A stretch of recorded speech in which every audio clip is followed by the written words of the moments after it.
Hey, everybody, welcome back to another episode of On Attachment.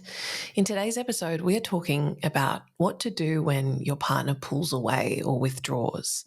So, this is a question that I have received in many forms, many times from people in my community. And I think it's a big question because obviously it spans so many different sets of circumstances and contexts. In answering this question and sharing some thoughts around this, I'm gonna split it up into different scenarios. So if someone that you're in the early stages of dating starts to pull away, that's a very different scenario to if someone you've been in a long-term relationship with for a couple of years is being withdrawn and pulling away. And I think while it might activate similar circuitry within you, I think what is appropriate in terms of how you respond to that might be different, and my advice would probably differ. So I'm going to speak to those different versions of the scenario where someone that you're in relationship with or connected with is pulling away. And, while I haven't explicitly made this about anxious and avoidant attachment, I think it would be fair to say that I'm mostly speaking to people who probably lean more anxious here and have been in the situation of having someone who leans more avoidant pulling away. As we know, that's the more typical scenario. So while it's not exclusively that, and of course there will always be variations on the theme, that's probably in most cases going to be what we're talking about today. Before I dive into today's episode, I just wanted to share, I've done a really terrible job at sharing this, but there is a YouTube channel that I created a little while ago that we've been uploading podcast recordings to. So you can find me on YouTube. If you're someone who likes to watch, we've been uploading full-length episodes, but also shorter clips from both, recent episodes and then more archive stuff from a little while back. So if you're a YouTuber, it would be super helpful for me in growing on that platform if you would check it out. I think my handle is just Stephanie Rigg. Like, subscribe, engage, all of that. As I said, if you're someone who appreciates having something to watch in addition to having something to listen to, definitely go check me out on YouTube. The second announcement in a similar vein, which is also me being very terrible at sharing this, is I've had a few people ask me about transcripts and other things for the podcast. The podcast actually has its own website. So if you go to onattachment.com, we have a page for every episode. And on those pages, we have not only the show notes and links to other resources, but we have full transcripts of the episodes and even like discussion questions, reflection questions that arise out of the topic of the episode. So if you're someone who I sometimes get reviews and feedback from people saying that they want to listen and re-listen and go back and take notes and, write things down. If you're someone who likes to engage with the podcast in that manner, onattachment.com is a really great resource for you and has a lot of stuff there. So those are two announcements that I've been meaning to make for a long time, that I've been doing a very terrible job at telling people that those things exist, but those resources are there for anyone who wants them, and of course totally free. Okay, so let's dive into this conversation around what to do when your partner or someone that you're seeing pulls away and withdraws. Now, I think, as always, I like to kind of set the scene by validating how hard this can be and why it's hard, particularly if you're someone with more anxious attachment patterns. So as we know, and I've talked about this to death on the podcast, so I won't spend too much time on it. If you're someone with more anxious attachment patterns, closeness, proximity, connection equals safety. And so to have someone that you're in relationship with pull away, and that can be in really explicit or overt ways, in that they, disappear, or they say they need space or something, quite upfront, or it could be the more subtle shifts in energy that you are likely very highly attuned to and very almost hypervigilant or super perceptive to any change in temperature or energy within the relationship.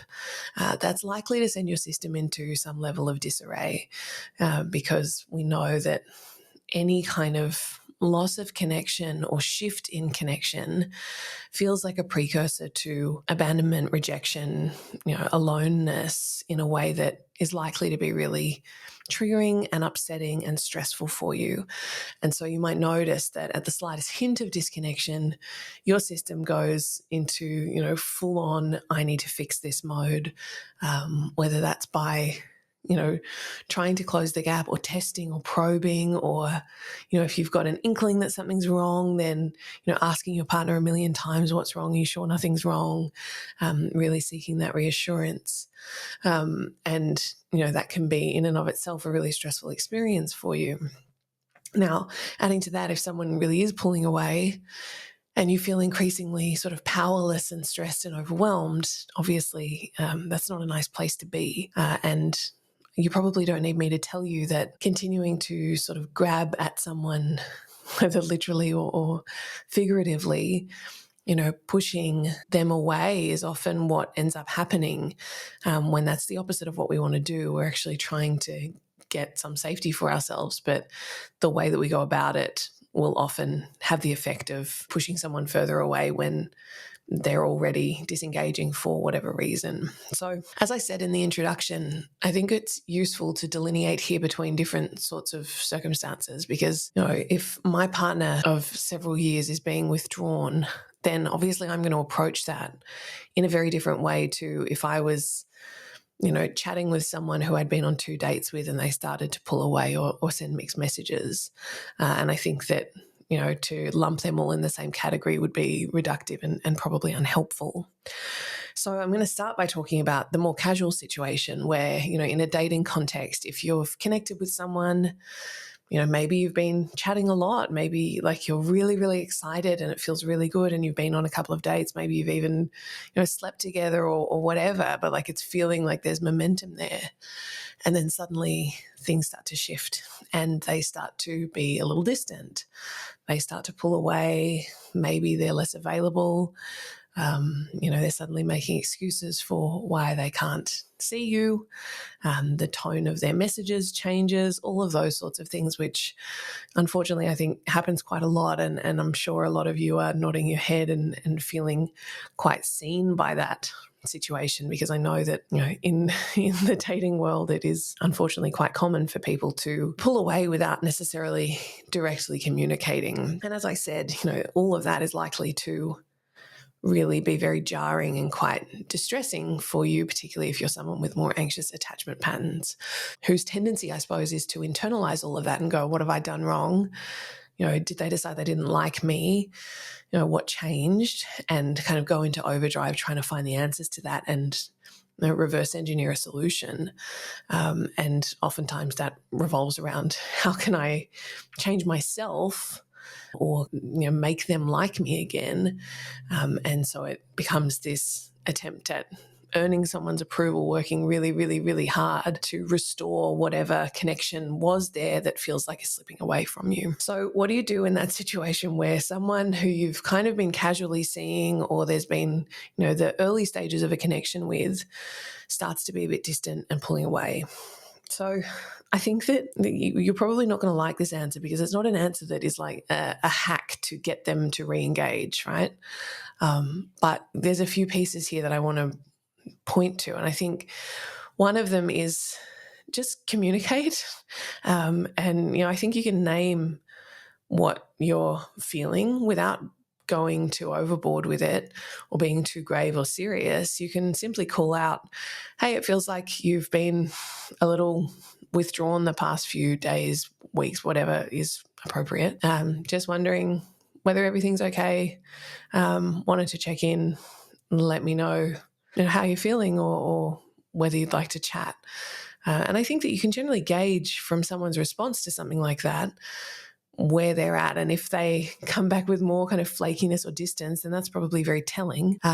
Or, they might be able to give you insight into something else that's going on in their life that gives a little context for why they've been distant, at which point you can be sympathetic and then say that you'd, love to hear from them a little more frequently or catch up or whatever. So be mature and communicate directly is a good first port of call. I know that that's probably counterintuitive for most people, because Again, particularly among those with more anxious patterns, the tendency to think that you've done something wrong and then worry that you're pushing someone away by being too clingy means that you're disinclined to communicate directly and advocate for yourself and just be upfront. You tend to go for the more indirect, sideways approaches of trying to gather information without, you know, opening yourself up to potential rejection, I suppose, is probably the best way to put it. And just asking someone outright, are you still interested? How are you feeling? What's going on? You seem to be withdrawn, can feel much more vulnerable than just, tiptoeing around it and trying to figure out what's going on, but not in a way that exposes you to that potential rejection and all of the uncomfortable feelings that might come with it. But I think that the cost of that tiptoeing is that we end up persisting in the face of someone's disinterest, right? Or someone's lack of investment in us. And I think that that is very costly to our sense of self-confidence, self-esteem, self-worth. So the direct communication approach, I think, is a really good one. The other piece that I wanted to speak to, and I've sort of already alluded to it, is that it's really important to reflect on what it is about someone's disinterest that is so enticing to us. And as I say enticing, I don't mean like directly exciting in a conscious sense, but we have to get a bit curious about, why someone's sending mixed signals, someone not really showing that much interest. Why does that feel like an invitation for us to try harder, to get them to show interest, to prove ourselves, to earn their love, to be better, be different, be otherwise? Because I think the secure person doesn't feel so seduced by that game. The secure person sees someone's lack of investment or someone's inconsistency or flakiness as an indicator that that's not a great fit and that there's a lack of reciprocity in that dynamic and that it's maybe not worth investing in because they don't feel terribly respected by this person in terms of themselves, but also their time and energy. Whereas I think when we're coming from a foundation of low self-worth, that does feel like this seductive challenge almost of they're giving me some attention or they were giving me attention, but now they're not. So how do I get back to that place? What can I do? What can I change? How can I be towards them that will bring us back into connection? Because I've internalized the loss of connection as being a comment on my worth, as being my fault, as being something, wrong with me. And so I have to restore that so that I don't feel like there's something wrong with me. All of that to say, I think a lot of it is our own work and our own self-reflection. There's a lot there to explore and understand about ourselves. Why is this appealing to me? Why do I find myself, particularly if this is a repeated pattern for you and you are continually finding yourself in this situation of persisting in the face of someone's, lukewarm attention or very hot and cold, inconsistent flakiness. Why do I see that as something worth pursuing rather than just spending my time and energy with the people who are interested in me? So I think that in summary, in that early dating kind of scenario, be upfront in communicating. I think the other thing, and I've said this before, sometimes rather than trying to decipher which of someone's mixed signals are the truth, if someone's saying one thing and then saying another thing, I think that actually just realizing that the fact of someone's very mixed communication, inconsistent messaging, if you're racking your brains, feeling really confused and full of doubt at the very early stages of a relationship, is that something that you want to continue to invest in? Because that's a pretty big red flag at the outset for you to be feeling so unsure of how they feel about you, how invested they are. And so I think that when we kind of march past those signals and then later wonder where it all went wrong, maybe we're not being fully honest with ourselves about what was apparent in those early stages and what we were willing to look past in the interest of maintaining a connection because it felt good. So I want to pivot now to the other scenario, which is, if you're in a relationship with someone and they are pulling away, withdrawing. And when I say a relationship, again, there's a million and one different variations of what that could look like. But something that is, committed and, clear that you are together. It doesn't have to be super long term, but at least there's some clarity that you're in a relationship and a level of investment and kind of mutual understanding there. And I think that when someone pulls away in this scenario, again, there's sort of different branches off the tree, because pulling away might be, someone actually saying, I need space, or I don't know about being in this relationship anymore, actually trying to maybe end the relationship and then coming back again. Or it might just be someone kind of emotionally withdrawing while still in the relationship. So I think in a scenario where someone is repeatedly pulling away in the sense of saying, I need space, or I'm not sure about this, I don't know if this is going to work out, actually going and then coming back again in a way that feels like it's leaving the existence of the relationship in question in some way. Are we actually still together? Or it's, undermining that really the foundation of the relationship. I think in that scenario, boundaries and kind of a firm conversation around that is really, really important.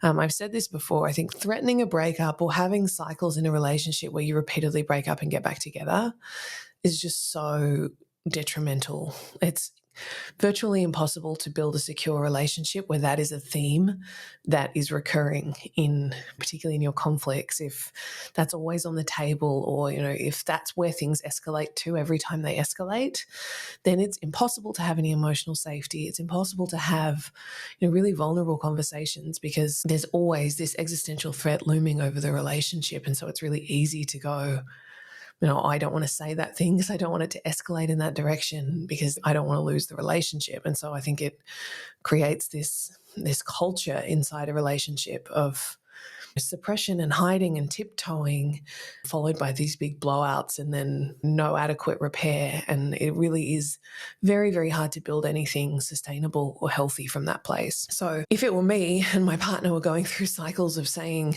I don't think I can do this, or, I need space, or I think we should take time apart, or whatever, again and again, and coming back and going again, I think that for me, it would be a very firm boundary of, I understand whatever, doubts you might be having, and I don't want to make you wrong for that. But equally, it's very challenging for me to persist in this environment of uncertainty in the relationship. And that's just not going to work for me going forward, because I know what that costs me. So if we're going to continue to be in this relationship, I need to know that you are committed, and I really need to draw a bright line in the sand on the threatening to leave or the leaving and coming back again, because that level of kind of chaos, uncertainty, unpredictability around the very foundation of our relationship is untenable for me. So, talking to someone pretty firmly and saying, advocating for yourself in that, while seeking to understand it's not making them wrong, because there's some very valid fear or pain that is driving them to behave in that way over and over again. And it's not just them trying to hurt you, I can guarantee it. It's them trying to protect themselves from something. So certainly seeking to understand, but having that conversation of, how can we go about managing this, or, how can you support yourself? How can I support you? How can we support each other in a way that doesn't look like you leaving all the time, because that's just not going to fly. Finally, in this scenario where you're in a relationship and someone's just kind of emotionally withdrawn, but it's not, that thing of like pulling away or like actually leaving and coming back in a way that's ever throwing the relationship into question. For me, sometimes in my relationship, Joel will pull away in the sense of, when he's stressed or when he's just not feeling great, he's feeling a bit flat or whatever. I know that he withdraws into himself. That's what he knows to do. That's very much his default mechanism. And in the past, that was really challenging for me because, again, all of the anxious patterns there see someone's withdrawal as some sort of precursor to something bad happening, or at least this sense of I can't reach you when you're there, so I don't know how to make this better.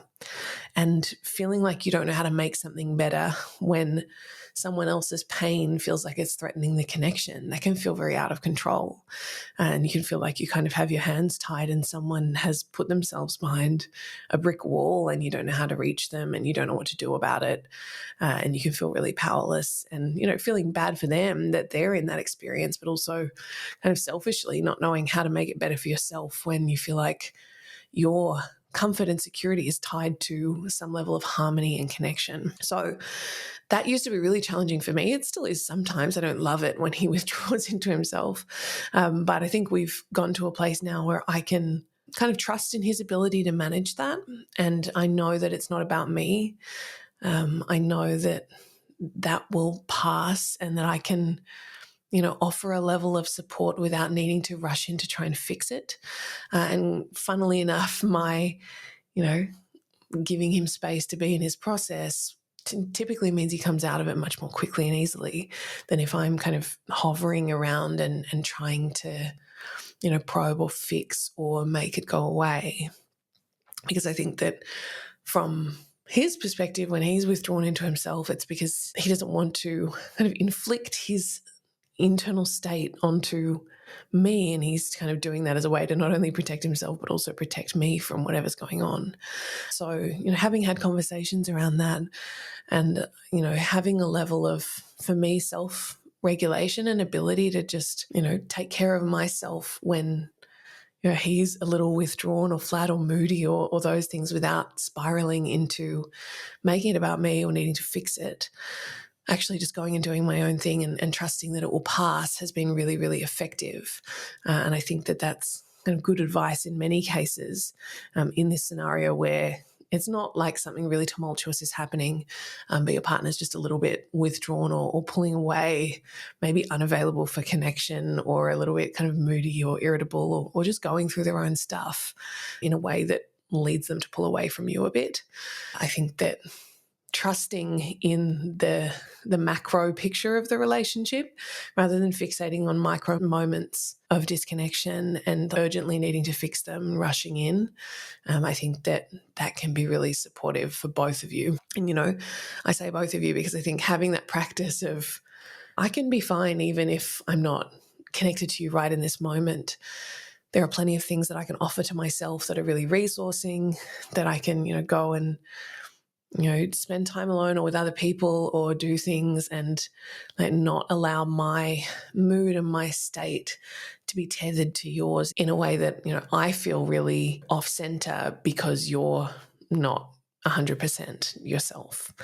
So, yeah, I think that that's good advice. Of course, having some communication around it, but it doesn't have to be something that you need to eliminate in a relationship, because I think the more we can increase our tolerance for someone ebbing and flowing, even when it's not our preference or it's not comfortable for us, I actually think that that's a really positive growth experience. Okay, so that was some thoughts on what to do when a partner's pulling away, someone that you're seeing is pulling away. I hope that that's been helpful and given you some things to think about. I realize that that's kind of covered a big spectrum and hopefully there's something in there for people at lots of different